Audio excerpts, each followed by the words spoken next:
Hello and welcome. We are live from New Delhi. You're watching DD India News Hour, India's voice to the world. I'm Abhishek Mahajan. Coming up in the next hour, Indian Prime Minister Narendra Modi will witness Bharat Shakti, a synergized demonstration of indigenous defence capabilities in the form of a tri-services live fire and maneuver exercise. Indian Prime Minister Narendra Modi will unveil master plan of $1.2 billion Sabarmati Ashram Memorial Project in Gujarat. Project aims to revitalize Mahatma Gandhi's teachings and philosophy for the present and future generations. Indian President Draupadi Murmu to attend the National Day celebrations of Mauritius as a chief guest. Indian Navy contingent to also participate. President Murmu discusses ways to deepen bilateral ties with Mauritian PM Jagannath, gives a rupee card to him. India slams China at UNSC over terror listing, accuses Security Council Sanctions Committee on Terrorism of allowing a system of disguised veto in blocking the listing of Pakistan-linked terrorists. For genuine, evidence-based listing proposals for globally sanctioned terrorists to be blocked without giving any due justification is uncalled for and smacks of doublespeak. India's National Security Advisor Ajit Doval meets Israeli PM Benjamin Netanyahu, discuss efforts to release hostages and the issue of humanitarian assistance.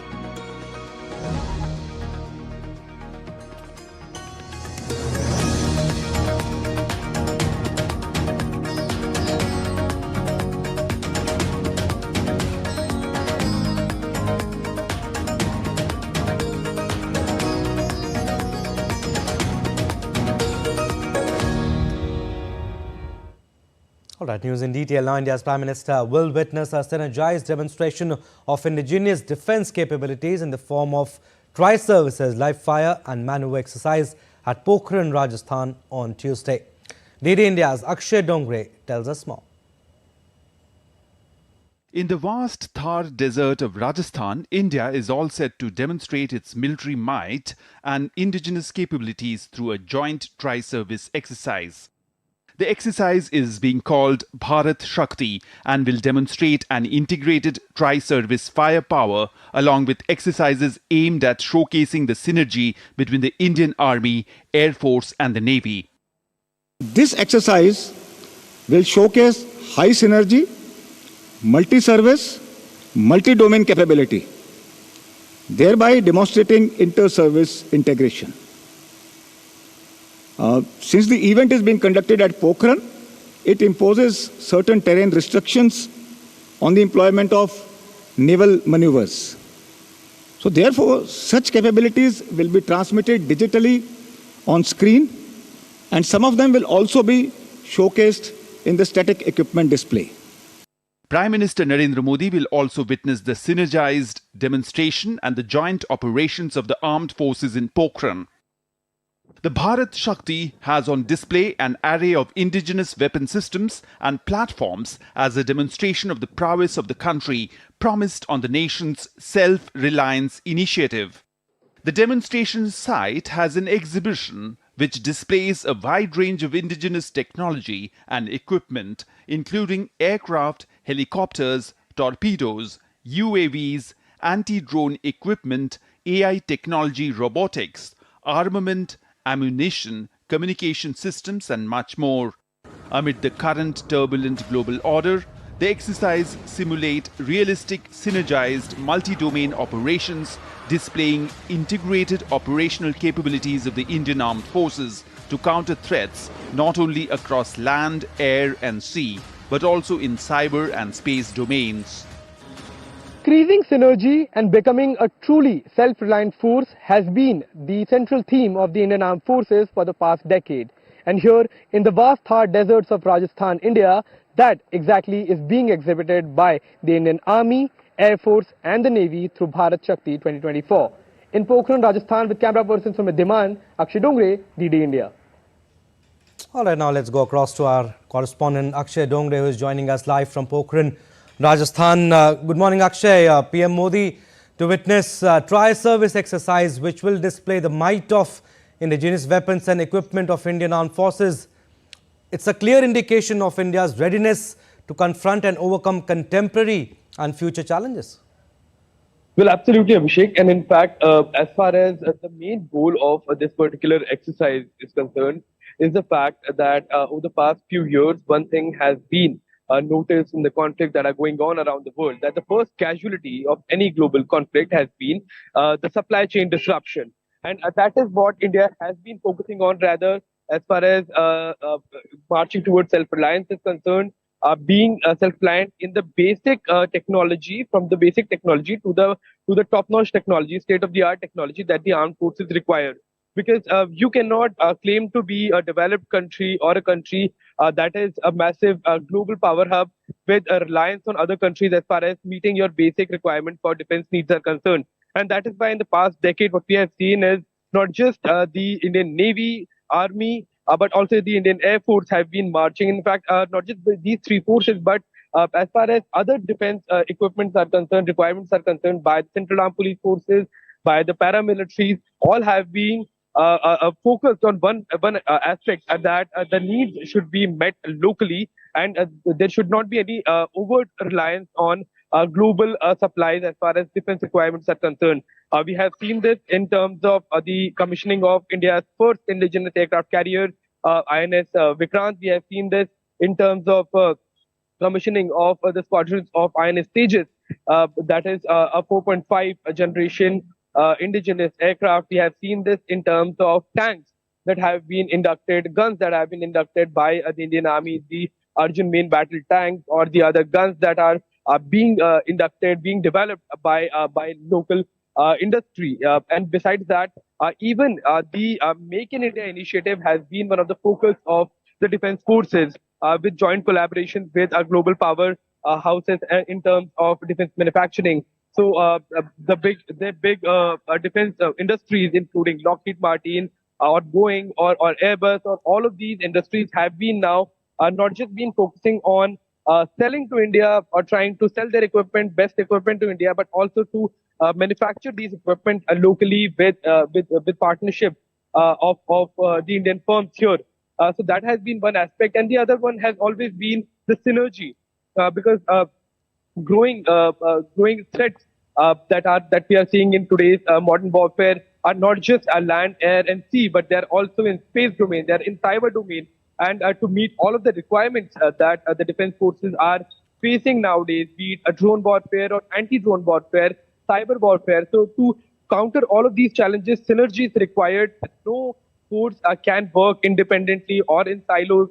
So that has been the focus of Bharat Shakti, and that is going to be exhibited by the Indian Armed Forces today here in Pokhran, Rajasthan, in the presence of Prime Minister of India. It will be indeed a great sight, Akshay, and you're trying to say that it also shows the strength of India's domestic defense capabilities on the global stage, and which is nation's strong strides towards Atmanirbharta in defense or self-reliance. Absolutely. So we have been seeing that in Ukraine, while a country may have equipment, they may not have spare parts. And if you do not have spare part of this state-of-the-art technology, including fighter jets, tanks, then those are obsolete. You cannot use them without the basic equipment that goes on to repairing these parts, this goes on to servicing these parts or these equipment. So that has been the focus, that it's not just the technology, but the current technology that India is using. They should be able to upgrade or modernize these equipment locally by sort of inducting this state-of-the-art technology in the local defense industry. And that has been going on. Drones, we have seen that recently made in India drones, indigenous drones are also being inaugurated. There are plans to induct them. We have recently seen that India has already given a go-ahead for the 5th generation AMCA, that is Advanced Medium Combat Aircraft, that is going to be a 5th generation aircraft for the Indian Air Forces. There are already talks going on for TED-BF, that is a naval-based 4.5 generation twin engine aircraft that is going to be, in fact, the backbone of the Indian Navy. So all of these equipment are to be manufactured globally and to understand or to rather develop the know-how of this state-of-the-art technology, a sort of manufacturing industry needs to be strengthened. So that is going on in India for the past few days, or rather past few years, and that is going to be exhibited in Bharat Shakti 2024 as well. All right, we'll leave it at that, Akshay. Thank you for the time being, but we'll keep taking updates from you. Moving on to our next story now. During his visit to Gujarat, Indian Prime Minister to inaugurate the redeveloped Prasar Ashram. It was the first ashram established by Mahatma Gandhi after coming to India from South Africa in 1915. It is still preserved as a memorial and tourist space by Gujarat Vidyapeeth. Prime Minister will also launch the master plan of the Gandhi Ashram Memorial. The memorial will serve as an inspiration for future generations, fostering Gandhian thoughts and will enliven their sense of Gandhian values through a process informed by principles of trusteeship. And in a major boost to infrastructure in western state of Gujarat, Prime Minister Narendra Modi will also inaugurate multiple projects in Ahmedabad. In Gujarat, Prime Minister to lay the foundation stone and dedicate a slew of railway and petrochemicals projects worth over rupees 1 lakh crore. Prime Minister will also flag off 10 new Vande Bharat trains. Offering affordable and quality generic medicines to the people, Prime Minister will dedicate to the nation 50 Pradhan Mantri Bharatiya Jan Aushadhi Kendras at railway stations. To contribute to India's renewable energy goals and reduce the railway's carbon footprint, Prime Minister will dedicate to the nation's solar-powered stations, buildings at 975 locations. And this investment will not only improve connectivity, but also boost economic growth and create new employment opportunities.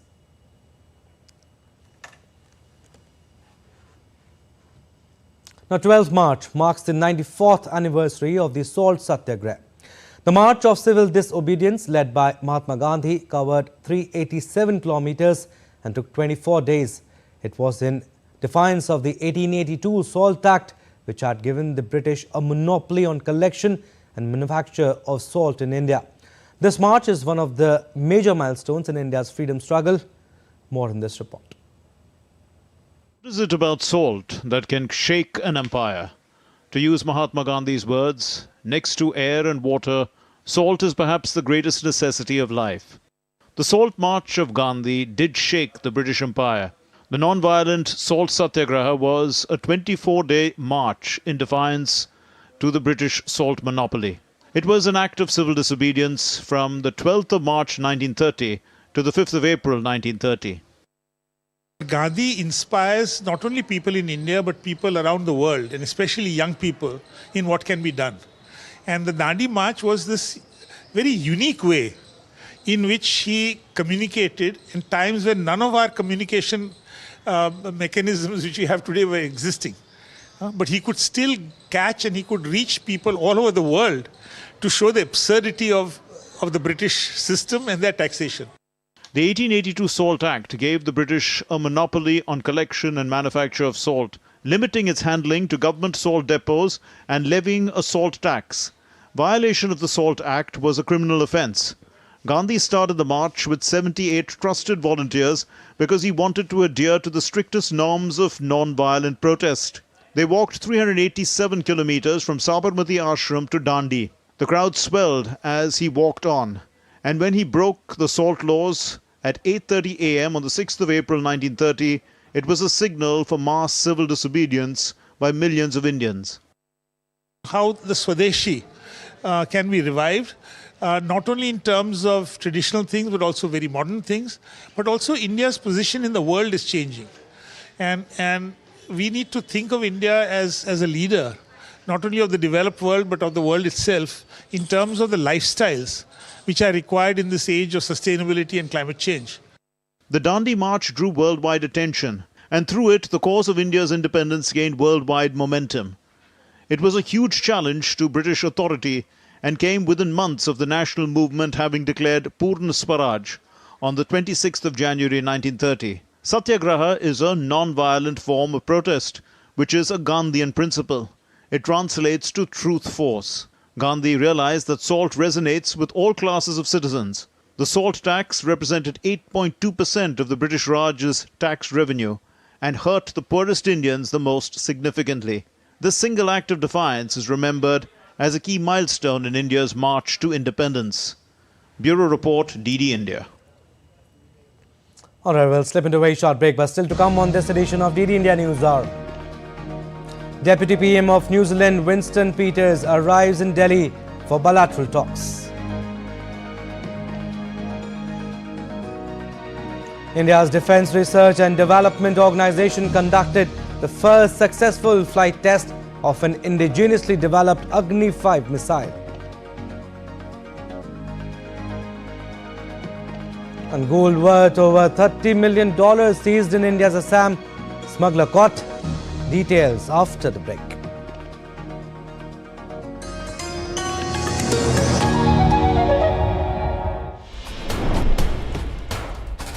Wherever news breaks, whatever it takes. Connecting corners, cutting across continents. Stories that matter from across the globe. Accurate, authentic journalism that serves you right.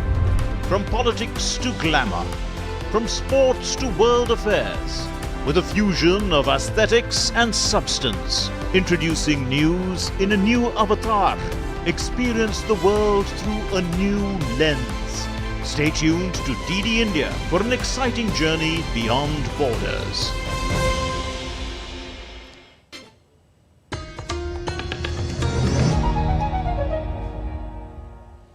Welcome back. You're watching DD India News Hour. I'm Abhishek Mahajan.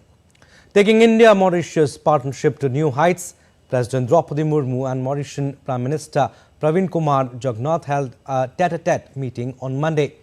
The two leaders took stock of bilateral ties and discussed ways to impart further momentum to the historic and deep-rooted partnership. In a special gesture, President Murmu presented an Indian rupee card to the Mauritian PM.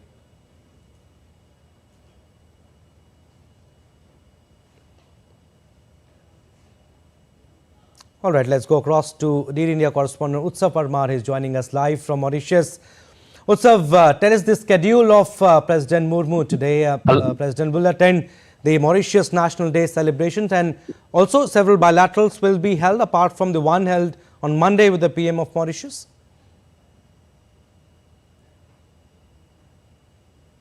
Yes, hello and good morning from Mauritius. As you can see, it's a very beautiful country that I'm standing, and today is the National Day of Mauritius. It's celebrated on 12th of March, and it also coincides with Mahatma Gandhi's Salt March.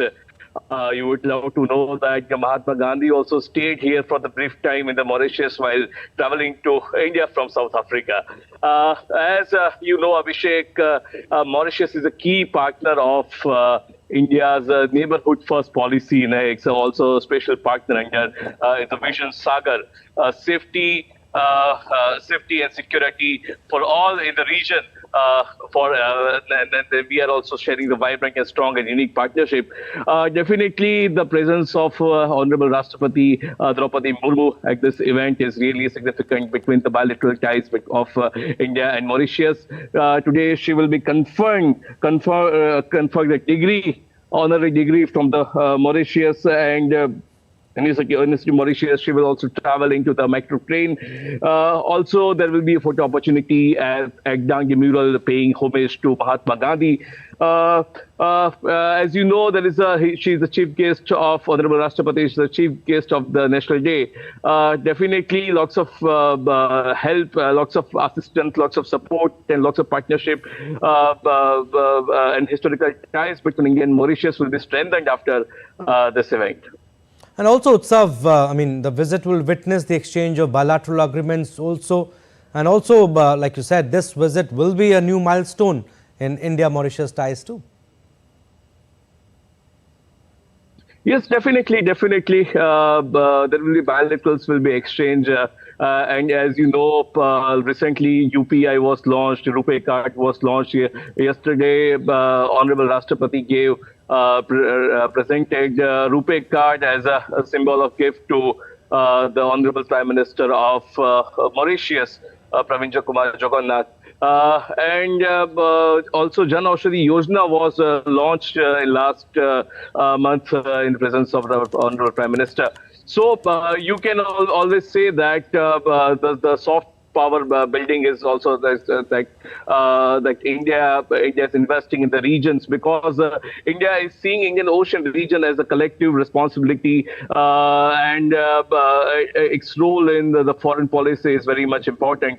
In that way, India from very historical times, it's been a key partner of Mauritius development. We have economic cooperation, security cooperation. India has been one of the most highest trading partner between to the Mauritius. In that way, this is very much important events that are going on. We will see lots of events happening today at National Day of Mauritius. Right, Utsaf, we'll leave it at that. Thank you for the time being. We'll keep taking updates from you. All right, moving on to our next story now. The Ministry of Home Affairs on Monday notified the rules for the Citizenship Amendment Act that aims to give citizenship to persecuted minorities from the Muslim majority countries like Bangladesh, Pakistan and Afghanistan who had come to India before 31st December 2014. The law for CAA was passed in 2019 and now it has been notified by the government. This will provide legal citizenship rights to minority refugees who fled from these countries to seek refuge under the fear of persecution. Citizenship Amendment Act notified by the Government of India on Monday will bring much relief to several persecuted minorities from Bangladesh, Pakistan and Afghanistan who had fled India seeking shelter and refuge between 1947 and 31st December 2014. The CAA will now provide legal citizenship rights to these persecuted minorities in India, which they have called their home for years. The persecuted minorities include Hindus, Sikhs, Jains and Buddhists who have come from these countries over time to seek refuge, are settled in many parts of the country. But the majority of the refugees are settled in states like West Bengal, Punjab, Uttar Pradesh, Bihar amongst others. Soon after the Ministry of Home Affairs announced the notification of the Act on Monday evening, the Motua community of Bengal erupted in joy and celebrations in Bengal. The Motuas, a persecuted Hindu community of Bangladesh, had fled to India, facing persecution in Bangladesh between 1947 and 2014 and sought refuge here in India. The community had a long-standing demand of legalizing their citizenship, which has finally been met by the Government of India. It is depend upon to give the citizenship just by the central government, not for the state government. So when our Home Ministry taken this kind of action to implement the citizenship, I think there is not violating any kind of society's act. Not just the Motuas from Bengal, but several communities who had fled from Pakistan and Afghanistan over the last many years due to persecution or fear of persecution from the majority community in those countries are also elated with the decision of the Government of India to grant them permanent citizenship. See, the Citizenship Amendment Act was passed by the Parliament years back. What is happening now is its logical conclusion of preparing the rules and regulations. I see it only as part of the normal process of good governance in this country. The Citizenship Amendment Bill was passed in the Indian Parliament on 11th December 2019. The bill was given assent by the Indian President in a couple of days and it became a law. The rules for the law, duly deliberated by the Ministry of Home Affairs and notified on 11th March 2024. The ministry has said that the persecuted minorities will be able to register themselves as citizens after registering themselves on the website. The act will go down in history as a milestone as it addressed the years of demand of persecuted minorities. Dibyendu Mondol's report for DD India. All right, we'll go across to Dibyendu Mondol, DD India correspondent who is joining us live from Delhi. Good morning, Dibyendu. this is a huge exercise. Tell us, how will this be carried out? What will be the procedure? Also, will there be a website too for this?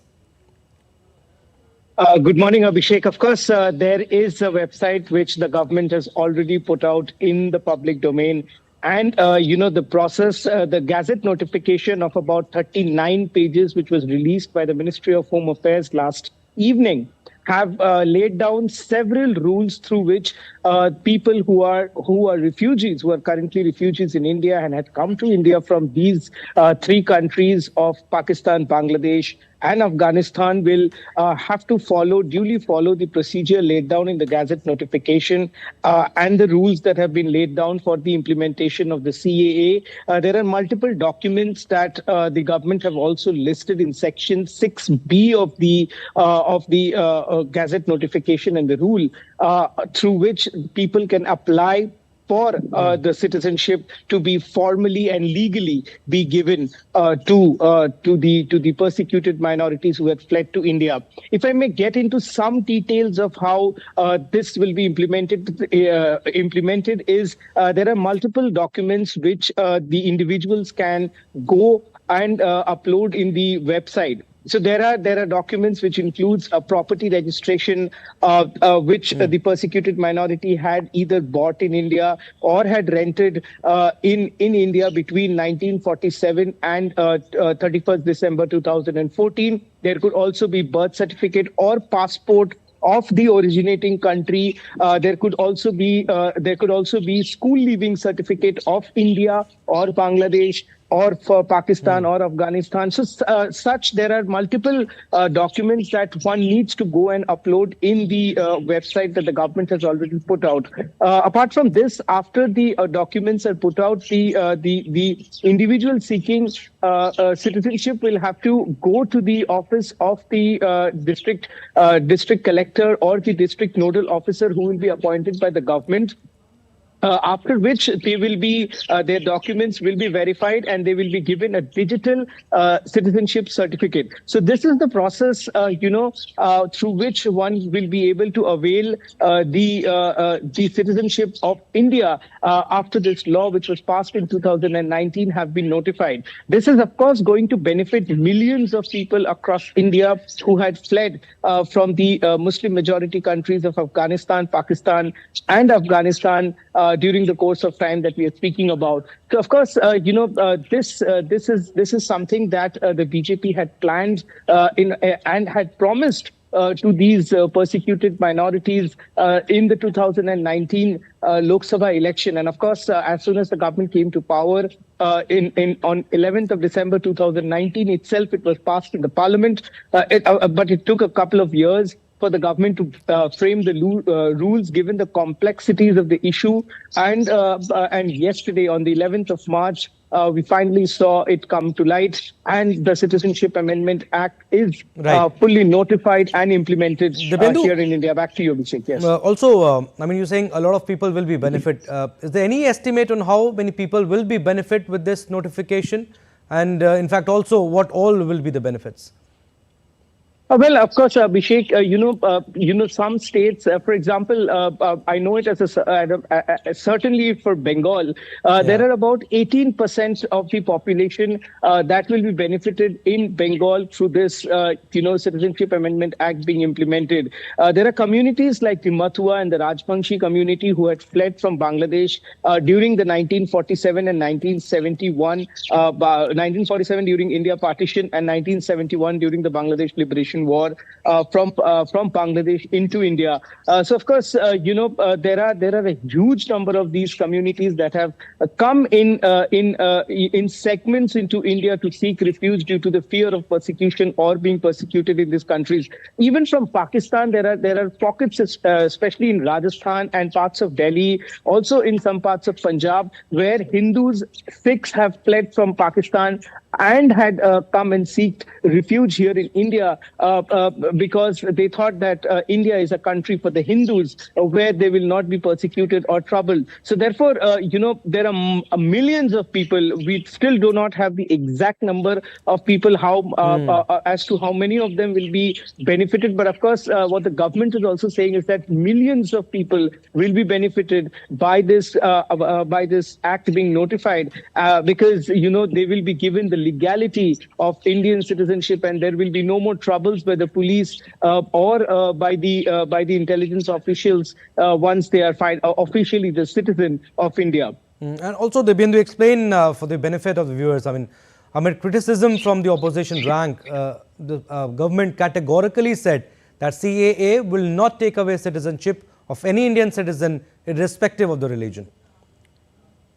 Well, that's absolutely right. There are several segments of political parties and opposition parties that are meddling with this fact that CAA is about to take away your citizenship because it is followed by the National Register of Citizens, which is the NRC. But having said this, the government has categorically again and again have said that this is all about giving citizenship to the persecuted minorities and not taking away citizenship. But the opposition, of course, this is an election season. Opposition parties will try to take advantage of this situation. But on the ground, I would say, people are extremely happy with the fact that the Citizenship Amendment Act has finally seen the light of the day, and the opposition parties, how much ever they will try to meddle with facts with the Citizenship Amendment Act, it seems that many are not going to buy it. But having said this, the police across the country are taking no chances to ensure that the peace is restored across the country. We have seen since yesterday several flag marches being conducted across several parts of the country. Remember, when the Citizenship Amendment Act was passed, we have seen a volatile situation in many parts of the country. So, of course, this time around, no chances are being taken by the police forces across the country. So, of course, this is an act that is to provide citizenship and not take away citizenship of any religion in the country. All right, Dibyendu, thank you for the elaborated answers. We'll leave it at that. Thank you for your views. All right, still to come on this edition of DD India News Hour. Israel urges UNSC to pressure Hamas for releasing hostages. Amid catastrophic conditions, 11 helicopters search for skier in Switzerland after 5 skiers found dead. Donald Trump seeks delay in New York hush money trial until UNSC reviews immunity claim.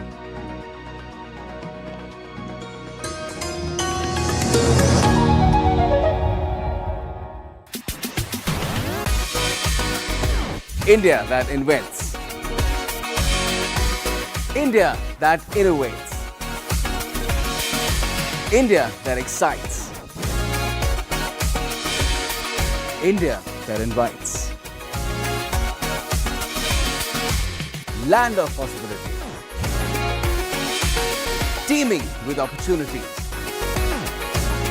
Watch India Ideas each Thursday, 8 p.m. only on DD India.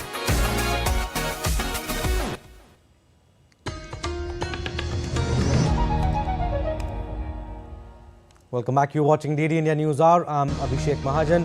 Recap of what we have done so far. Indian Prime Minister Narendra Modi will witness Bharat Shakti, a synergized demonstration of indigenous defence capabilities in the form of tri-services live fire and maneuver exercise. Indian Prime Minister Narendra Modi will unveil master plan of $1.2 billion Sabarmati Ashram Memorial Project in Gujarat. Project aims to revitalize Mahatma Gandhi's teachings and philosophy for the present and future generations. Indian President Draupadi Murmu to attend the National Day celebrations of Mauritius as the chief guest. Indian Navy contingent to also participate. President Murmu discusses ways to deepen bilateral ties with Mauritian PM Jagannath, gives a RuPay card to him. India slams China at UNSC over terror listing, accuses Security Council Sanctions Committee on Terrorism of allowing a system of disguised veto in blocking the listing of Pakistan-linked terrorists. And India's National Security Advisor Ajit Doval meets Israeli PM Benjamin Netanyahu, discuss efforts to release hostages and the issue of humanitarian assistance.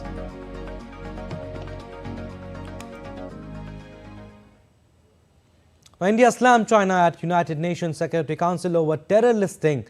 Speaking at UNSC, permanent representative of India to the United Nations, Ruchira Kamboj, pointed out China's double speak on global terror listing. The decisions on rejecting listing requests are not made public. This is a disguised veto, but an even more impervious one that indeed merits a discussion amongst the wider membership. For genuine, evidence-based listing proposals for globally sanctioned terrorists to be blocked without giving any due justification is uncalled for and smacks of doublespeak when it comes to the Council's commitment in tackling the challenge of terrorism. And reiterating the need for reforms in UN Security Council, Indian envoy to UN pressed the case for council reforms that expands both permanent and elected membership. What we therefore need is a Security Council that better reflects contemporary realities, the geographical and developmental diversity of the multipolar world of today, including the voices of the developing countries and unrepresented regions like Africa, Latin America, and the vast majority of Asia and the Pacific. For this, an expansion of the Council in both categories of membership is absolutely essential. Now, New Zealand Deputy Prime Minister and Foreign Affairs Minister Winston Peters arrived in New Delhi on Monday evening. Winston Peters is on an official visit to India from March 10th to 13th at the invitation of India's External Affairs Minister Dr. S. Jaishankar. Both the leaders are scheduled to hold a bilateral meeting on Tuesday. The two leaders are expected to discuss bilateral relationship between the two nations. This is Peters' first visit to the country after the new government in New Zealand assumed office last November. Now let's take a look at other stories making news. India's Defence Research and Development Organisation conducted the first successful flight test of an indigenously developed Agni-5 missile with multiple independently targetable re-entry vehicle technology. India's Guwahati Customs on Monday seized 29 pieces of gold bars valued over $30 million from one person who was trying to board Awadh Assam Express at Kamakhya railway station with the gold concealed around his waist.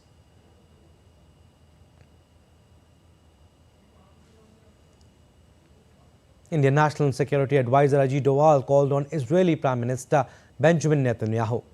Netanyahu updated Doval on recent developments in the fighting in the Gaza Strip. The two leaders also discussed the efforts to release the hostages and the issue of humanitarian assistance. This was the first high-level visit from India to Israel since the conflict erupted on October 7th last year. And Israel has demanded the United Nations Security Council to put as much pressure as possible on Hamas to release the people it took hostage. Foreign Minister Israel Katz on Monday addressed the 15-member council, which met to discuss findings of a UN report on sexual violence in October 7 attack. He called for sanctions to be imposed on Hamas, accusing the group of committing crimes worse than the terror organizations who had been targeted by the Security Council. Demanding from the Security Council of the United Nations to put as much pressure as possible on the Hamas organization to release immediately and unconditionally all kidnapped hostages. Hamas crimes are even worse than the terror actions carried out by Al-Qaeda, ISIS, and other terror organizations that were sanctioned here in the UN. Many countries have declared Hamas as a terror organization, including US, Australia, Canada, Japan, Paraguay, New Zealand, UK, the EU, and others. Please don't look away from the facts.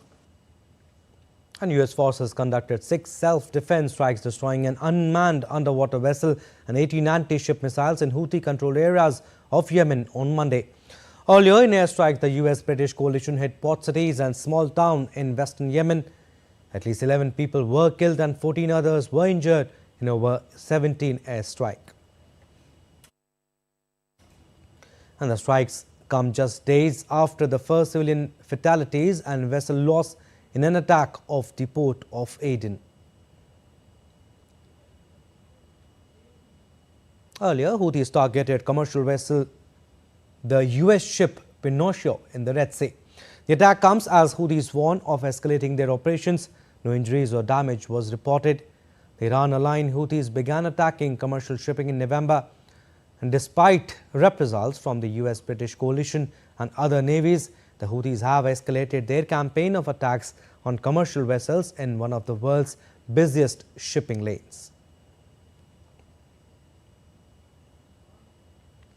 Now, the Kremlin on Monday said a call by Pope Francis for talks to end the Ukraine war was quite understandable.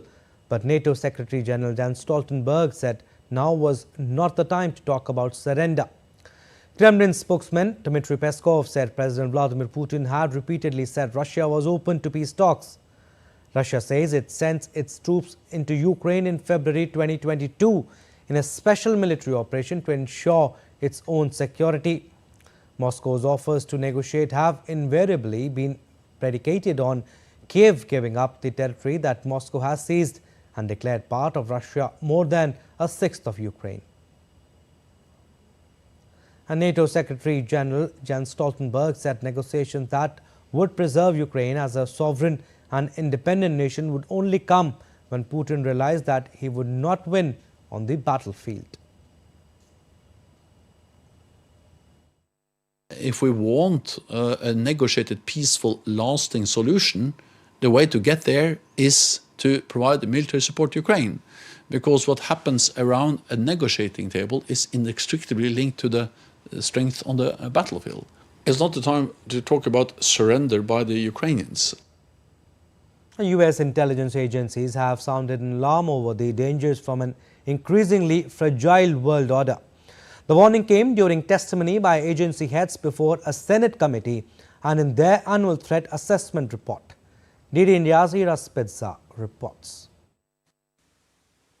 In this new 40-page unclassified report, the U.S. intelligence community highlighted an ambitious but anxious China, a confrontational Russia, regional powers such as Iran, as well as what it called capable non-state actors. According to the report, those forces are challenging long-standing rules of the international system, as well as the U.S. primacy within it.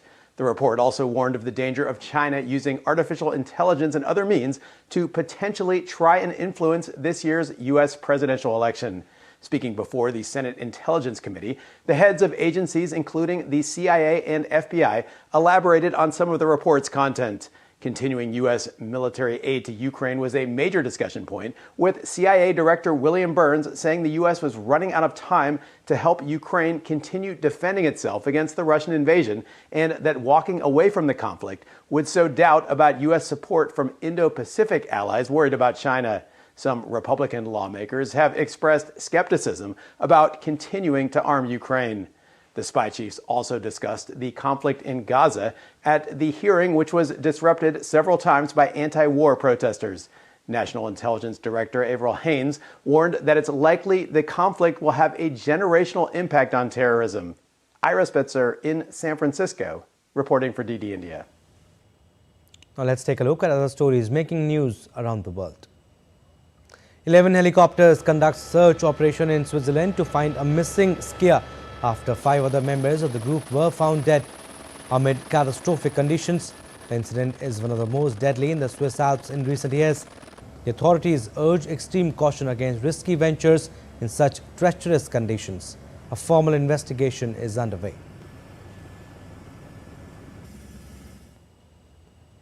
At least 50 people were hurt when an aircraft Boeing 787 opens new tab dropped abruptly mid-flight from Sydney to Auckland.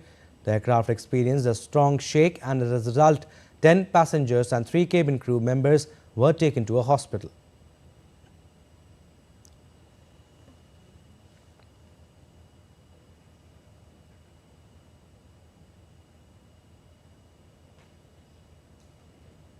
All right, we'll slip into another short break, but still to come on this edition of DD India News Hour.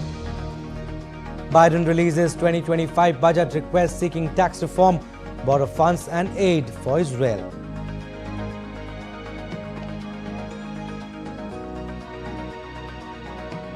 And India knocked out of the DEF T20 Cricket World Cup in Sharjah.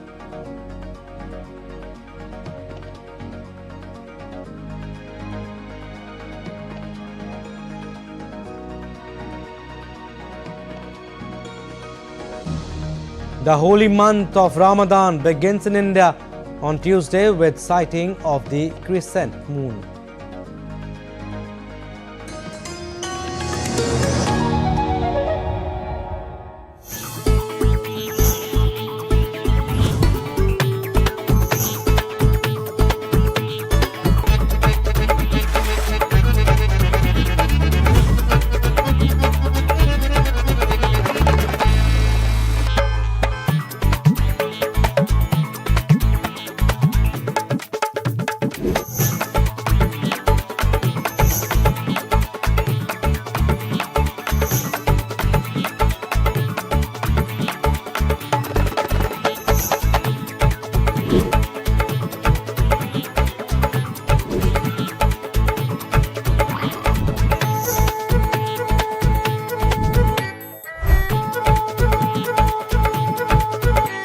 Welcome to Jaipur.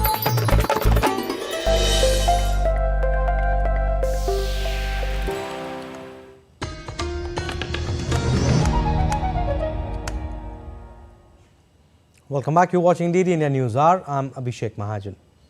Jamaica hosted leaders from the Caribbean community CARICOM on Monday to discuss ways to support Haiti and promote political dialogue. Leaders and envoys from Caribbean, North America and Europe held the emergency summit as gangs continue to wrest control from the country's prime minister, causing further chaos. Meanwhile, more foreign diplomats were evacuated from the violence-hit country, including European Union staff and all non-essential US personnel. Haiti entered a state of emergency on March 3rd after fighting escalated while Prime Minister Henry was in Nairobi seeking a deal for the long-delayed UN-backed mission. And also in attendance was the US Secretary of State Antony Blinken, who said that the United States would contribute an additional $100 million to a UN-backed multinational security force intended to help Haitian police fight gangs and $33 million in humanitarian aid. This brings the proposed US contribution to the force to $300 million. A political crisis, escalating violence, unrest. This has created an untenable situation for the Haitian people. And we all know that urgent action is needed on both the political and security tracks to help move things in a better direction, to help do right by the people of Haiti. And Donald Trump on Monday asked the New York judge to delay his New York hush money trial until the US Supreme Court finishes reviewing his claim of presidential immunity in a separate case. Donald Trump on Monday asked the New York judge overseeing his criminal case on charges stemming from hush money paid to a porn star to delay the trial until the US Supreme Court finishes reviewing his claim of presidential immunity in a separate case. So the first ever criminal trial of a former US president is set to begin on March 25th in a New York State court in Manhattan.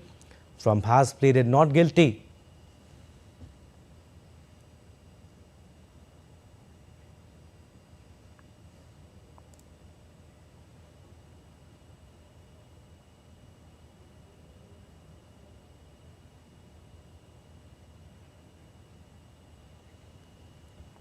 And US President Joe Biden is due to meet members of the 1.3 million strong International Brotherhood of Teamsters Union in a bid to earn their endorsement for the 2024 presidential election. Meanwhile, primary voting continues in several states on Tuesday, with both Biden and Trump on the brink of having enough delegates to clinch their party's presidential nominations. DD India's Kate Fisher reports from Washington. Mr. Biden's due to attend a round table at the International Brotherhood of Teamsters headquarters in Washington on Tuesday. It's one of the largest unions in the country that remains undecided on which candidate it will support. Its members have also recently met with Biden's Republican rival, Donald Trump. Well, the union says that issues on the agenda include wages, income inequality, corporate bankruptcy reform, antitrust enforcement in the warehouse and package delivery industries, and efforts to reform the ability for workers to unionize. The Teamsters endorsed Joe Biden in 2020, and the president has said that he's, quote, kept my commitment to be the most pro-union president ever. Well, union endorsements could be crucial in a presidential race among a very divided electorate, where just a few thousand votes in several key states could decide the outcome of the 2024 election.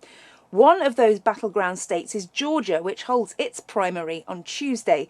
And the state's likely to play a key role in this year's election, as it did in 2020, when Joe Biden narrowly defeated Donald Trump by just 11,779 votes. Trump's efforts to overturn those results are at the heart of an ongoing criminal case.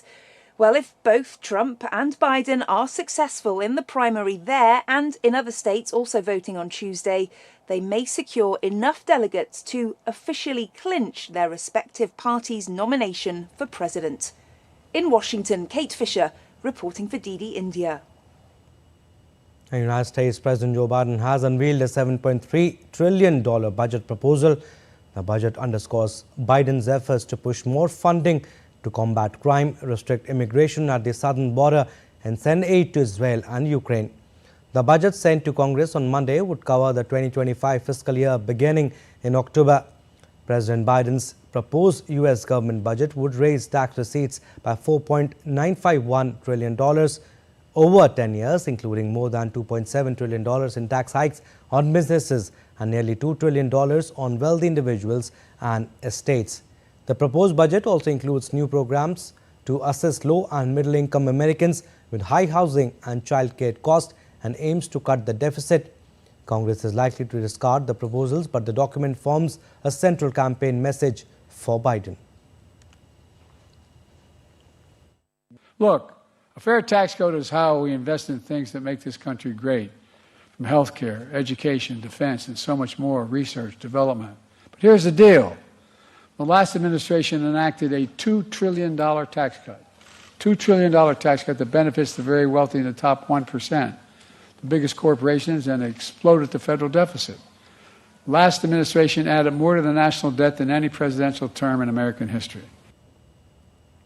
Time now for some sporting updates. We'll start with boxing. World Championships bronze medalist Nishant Dev fell short on Monday of clinching a Paris Olympic quota in the first World Olympic boxing qualifier in Italy. Nishant suffered a 1-4 loss to USA's Omari Jones in the 71-kilogram quarterfinals in Italy. The 23-year-old, who won the featherweight bronze at the World Championships last year, fell behind in the bout, where the winner was guaranteed a spot at the upcoming Summer Games in Paris. The Indian boxers will get a final chance to obtain quotas for Paris 2024 at the second World Qualification Tournament, scheduled to be held in Bangkok from May 23rd to June 3rd. Cricket now. The Indian team is out of the World Cup race of the Deaf T20 Cricket World Cup in Sharjah after losing to Sri Lanka in the Super Over on Monday. Both India's captain Virendra Singh and vice-captain Sai Akash took their half-centuries to lead India to 154 runs. The Sri Lankan team also scored 154 at the loss of 7 wickets. Later in the Super Over, Sri Lanka scored 15 and Indian team could score only 5, losing the match. The final match of the Deaf T20 Cricket World Cup will be played between Pakistan and Sri Lanka on Tuesday. Tennis now. Britain's Emma Raducanu was beaten in straight sets by Belarusian world number 2 Aryna Sabalenka in the third round at the Indian Wells on Monday. Raducanu, who reached the fourth round in California last year, lost 6-3, 7-5 to two-time major winner Sabalenka as she continues her comeback. The 21-year-old, ranked 250 in the world, was a wild card at the tournament following an injury-disrupted 2023. Meanwhile, in her final match as a teenager, Coco Gauff, the US Open champion, reached the fourth round with a 6-2, 7-6 win over Lucia Bronzetti.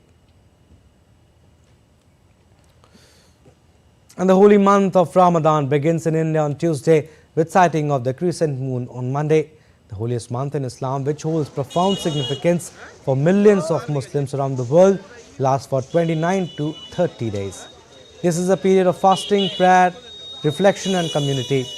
Prime Minister Narendra Modi extended wishes to everyone, saying, "May this holy month bring joy, good health and prosperity in everyone's lives." And that's all for this edition of DD India News Hour. But do let us know your thoughts on the news of the day. You can connect with us on Facebook, X, formerly Twitter and Instagram. We'll be back with more news as it breaks here on DD India. I'm Abhishek. From all of us here in Delhi, thanks for watching DD India News Hour.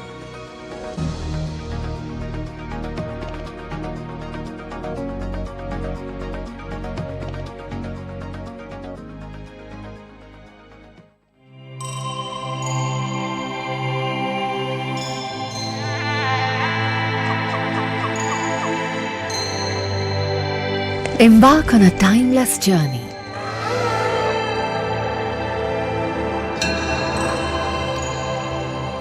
Unravel the mysteries of a grandiose era.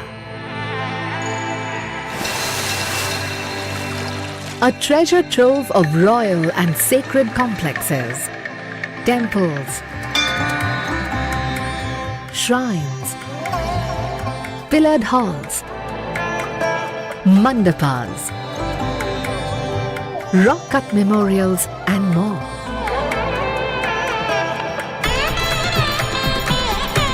A spectacular setting of rugged landscape and exemplary workmanship, representing the best of Dravidian architecture.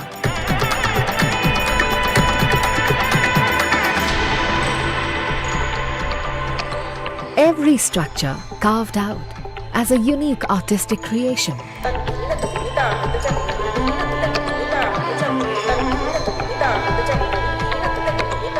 A heritage landmark that reflects pure magnificence, integrated within its natural environment. An unexplored haven for nature and adventure enthusiasts. An imposing heritage reflected in its street bazaars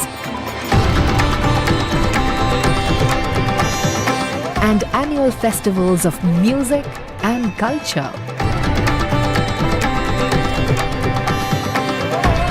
Come, be mesmerized by the glorious capital of the Vijayanagar Empire.